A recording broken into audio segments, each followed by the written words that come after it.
بسم اللہ الرحمن الرحیم۔ السلام علیکم محترم ناظرین، آج ہم آپ کو سنانے والے ہیں حضرت شیخ عبدالقادر جیلانی رحمۃ اللہ علیہ کی کرامت، جسے سن کر آپ کا ایمان اور تازہ ہو جائے گا۔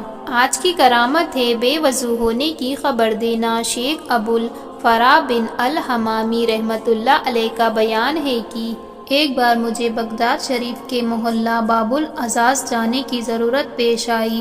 وہاں سے واپسی پر سیدنا عبدالقادر جیلانی رحمۃ اللہ علیہ کے مدرسے کے قریب سے گزرا تو اس کی نماز کا وقت تھا اور وہاں تکبیر کہی جا رہی تھی۔ مجھے خیال آیا کہ یہاں نماز بھی ادا کر لوں اور ساتھ ہی حضرت رحمۃ اللہ علیہ کو سلام بھی عرض کر لوں۔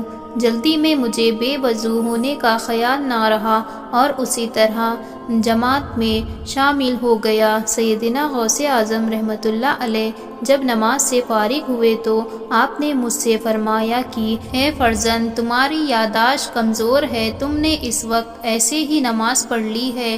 آپ کے اس فرمان کے مطلب کو میں سمجھ گیا اور مجھے بہت تعجب ہوا، کیونکہ آپ کو میرے چھپے ہوئے حال کا علم تھا۔ سیرت غوث الثقلین پیج نمبر 148۔ اس کرامت سے بھی آپ رحمۃ اللہ علیہ کے علم غیب کا کمال ظاہر ہوتا ہے کہ ایک چھپی بات جو کہ کمزور یادداشت کی وجہ سے اس آدمی کے بھی خیال میں نہ تھی، وہ بھی آپ نے جان لی، سبحان اللہ، اور بتا دیا۔ جب آپ رحمۃ اللہ علیہ اس مطلب سے کیسے لا علم رہ سکتے تھے، اور یہ بھی معلوم ہوا کہ آپ رحمۃ اللہ علیہ کے پیچھے جو لوگ نماز پڑھ رہے تھے ان سب کے حالات سے واقف تھے۔ البتہ ایک شخص کا حال اس لیے ظاہر کر دیا کہ اس کا تعلق نماز سے تھا تاکہ اس کا علاج کیا جا سکے۔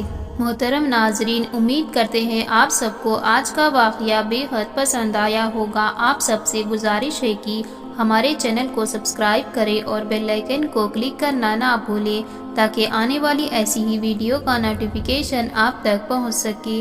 اب ہمیں اجازت دیجیے، اللہ حافظ۔